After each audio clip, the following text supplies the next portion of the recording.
The tale of Red Rock Jewel Valley, obeisance to all gurus.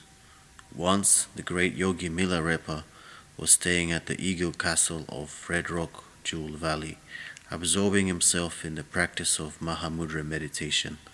Feeling hungry, he decided to prepare some food, but after looking about, he found there was nothing left in the cave, neither water nor fuel, let alone salt, oil, or flour. It seems that I have neglected things too much, he said. I must go out and collect some wood.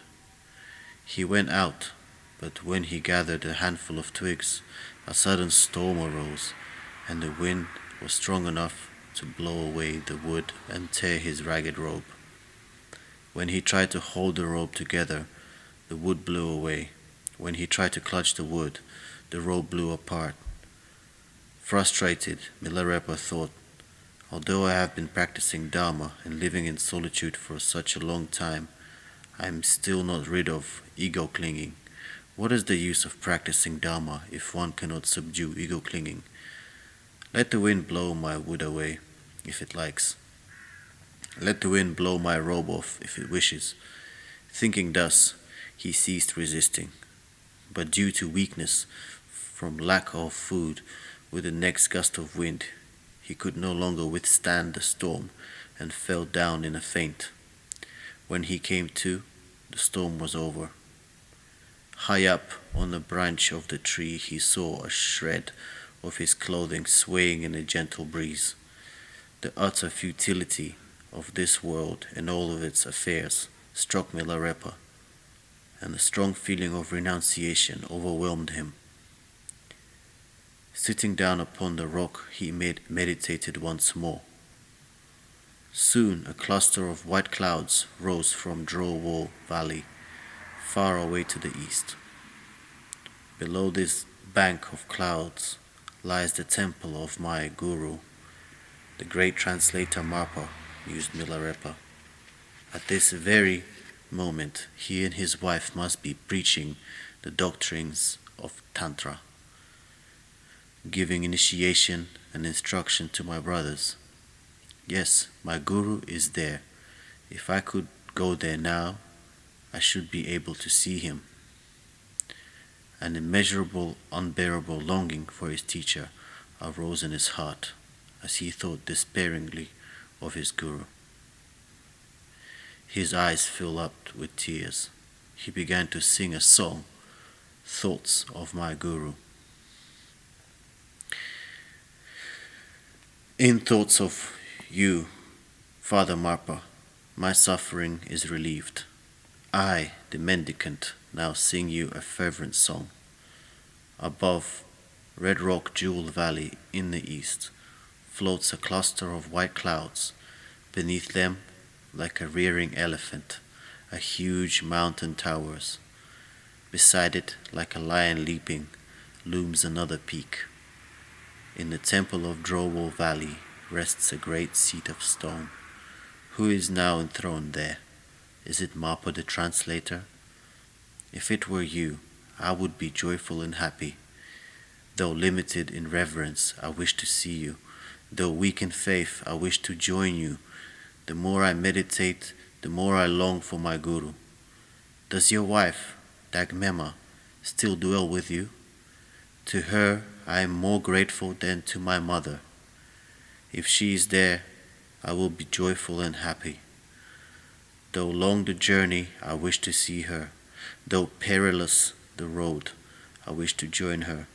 The more I contemplate, the more I think of you. The more I meditate, the more I think of my guru. How happy I would be could I join the gathering, at which you may be preaching the Hevajra Tantra. Though of simple mind, I wish to learn. Though ignorant, I long to recite. The more I contemplate, the more I think of you. The more I meditate, the more I think of my guru. You may now be giving the 4 symbolic initiations of the oral transmission. If I could join the gathering, I would be joyful and happy. Though lacking merit, I wish to be initiated. Though too poor to offer much, I desire it.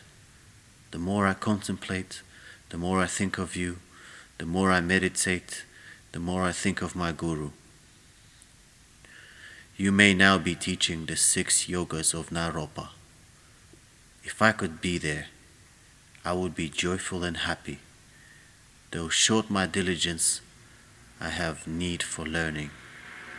Though poor my perseverance, I wish to practice. The more I contemplate, the more I think of you, the more I meditate, the more I think of my Guru. The brothers from Weo and Chang may be there. If so, I would be joyful and happy. Though inferior my experience and realization, I wish to compare mine with theirs. Though in my deepest faith and veneration, I have never been apart from you, I am now tortured by my need to see you. This fervent longing agonizes me. This great torment suffocates me. Pray, my gracious Guru, relieve me from this torment. No sooner had Marpa finished than the revered one, the Jetson Marpa, appeared on a cluster of rainbow clouds, resembling a robe of 5 colors, with an ever-increasing celestial radiance, suffusing his countenance, and riding a lion with the rich trappings. He approached Milarepa. Great sorcerer, my son, why with such deep emotion, he asked, did you call to me so desperately? Why do you struggle so? Have you not an abiding faith in your Guru and patron Buddha? Does the outer world attract you with disturbing thoughts?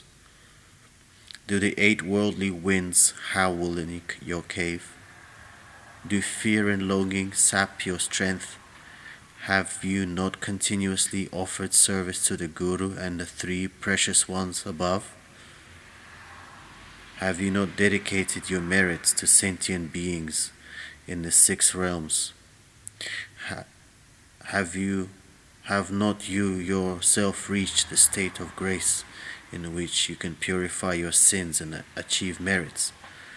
No matter what the cause, you may be certain that we will never part. Thus, for the sake of Dharma and the welfare of sentient beings, continue your meditation. Inspired by this sublimely joyous vision, Milarepa sang in reply, when I see my Guru's countenance and hear his words, I, the mendicant, am stirred by the prana in my heart. In remembrance of the teachings of my Guru, respect and reverence arise in my heart. His compassionate blessings enter me. All destructive thoughts are banished. My earnest song called Thoughts of my Guru must surely have been heard by you, my teacher. Yet I am still in darkness. Pray, pity me and grant me your protection. Indomitable perseverance is the highest offering to my Guru. The best way to please him is to endure the hardship of meditation. Abiding in this cave alone is the noblest service to the Dakinis. To devote myself to the holy Dharma is the best service to Buddhism. To devote my life to meditation, thus, to aid my helpless sentient fellow beings, to love death and sickness is a blessing, through which to cleanse one's sins. To refuse forbidden food helps one attain realization and enlightenment. To repay my Father Guru's bounties, I meditate and meditate again. Guru mine, pray grant me your protection. Help this mendicant to stay ever in his hermitage. Exalted, Milarepa adjusted his robe and carried a handful of wood back to his cave. Inside, he was startled to find 5 Indian demons with eyes as large as saucers. One was sitting on his bed and preaching. Two were listening to the sermon. Another was preparing and offering food. And the last was studying Milarepa's books. Following his initial shock, Milarepa thought, these must be magical apparitions of the local deities who dislike me. Although I have been living here a long time, I have never given them any offering or compliment. He then began to sing a complimentary song to the deities of Red Rock Jewel Valley. This lonely spot where stands my hut is a place pleasing to the Buddhas, a place where accomplished beings dwell, a refuge where I dwell alone. Above Red Rock Jewel Valley, white clouds are gliding. Below, Chang River gently flows. Wild vultures wheel between. Bees are humming among the flowers, intoxicated by their fragrance. In the trees, birds swoop and dart, filling the air with their song. In Red Rock Jewel Valley, young sparrows learn to fly. Monkeys love to leap and swing, and beasts to run and race, while I practice the two Bodhi minds and love to meditate. Ye local demons, ghosts and gods, all friends of Milarepa, drink the nectar of kindness and compassion, then return to your abodes. But the Indian demons did not vanish and stared balefully at Milarepa. Two of them advanced, one grimacing and biting his lower lip, and the other grinding his teeth horribly. The third, coming up behind, gave a violent malicious laugh and shouted loudly as they all tried to frighten Milarepa with fearful grimaces and gestures. Milarepa, knowing their evil motives, began the wrathful Buddha meditation and recited forcefully a powerful incantation. Still, the demons would not leave. Then, with great compassion, he preached the Dharma to them, yet they still remained. Milarepa finally declared, through the mercy of Mapa, I have already fully realized that all beings and all phenomena are of one own's mind. The mind itself is transparency of voidness. Therefore is the use of all this, and how foolish am I to try to dispel these manifestations physically. Then Milarepa, in dauntless mood, sang the song of realization. Father Guru, who conquered the four demons, I bow to you, Mapa the translator. I, whom you see, the man with the name, son of Darsin Garma, was nurtured by my mother's womb, completing the three veins. A baby, I slept in my cradle. A youth, I watched the door. A man, I lived in the high mountain. Though the storm on a snow peak is awesome, I have no fear. Though the precipice is steep and perilous, I am not afraid. I, whom you see, the man with a name, am a son of the golden eagle. I grew wings and feathers in the egg. A child, I slept in my cradle. A youth, I watched the door. A man, I flew in the sky. Though the sky is high and wide, I do not fear. Though the way is steep and narrow, I am not afraid. I, whom you see, the man with a name, am a son of Nya Chen Yormo, the king of fishes. In my mother's womb, I rolled my golden eyes. A child, I slept in my cradle. A youth, I learned to swim. A man, I swam in the great ocean. Though thundering waves are frightening, I do not fear. Though fishing hooks abound, I am not afraid.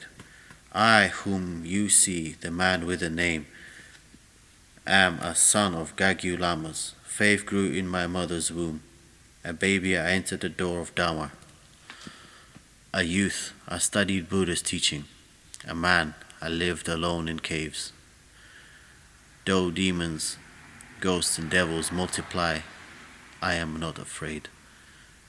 The snow lion's paws are never frozen, or of what use would it be to call the lion king? He who has the three perfect powers. The eagle never falls down from the sky. If so, would that not be absurd? An iron block cannot be cracked by a stone. If so, why refine the iron core? I, Milarepa, fear neither demons nor evils. If they frighten Milarepa, to what avail would be his realization and enlightenment? Ye ghosts and demons, enemies of Dharma, I welcome you today. It is my pleasure to receive you. I pray you, stay. Do not hasten to leave. We will discourse and play together. Although you would be gone, stay the night. We will pit the black magic against the white Dharma and see who plays the best. Before you came, you vowed to afflict me. Shame and disgrace would follow if you returned with this vow unfulfilled. Milarepa arose with confidence and rushed straight at the demons in his cave. Frightened, they shrank back, rolling their eyes in despair and trembling violently. Then swirling together like a whirlpool, they all merged into one and vanished.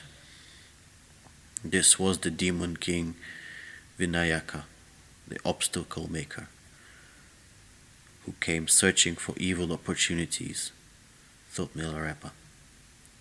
The storm, too, was undoubtedly his creation. By the mercy of my guru, he had no chance to harm me. After this, Milarepa gained immeasurable spiritual progress. This story relates the attack of the demon king Vinayaka. It has three different meanings, and hence may be called either the 6 ways of thinking of my guru, the tale of Red Rock Jewel Valley, or the story of Milarepa collecting wood.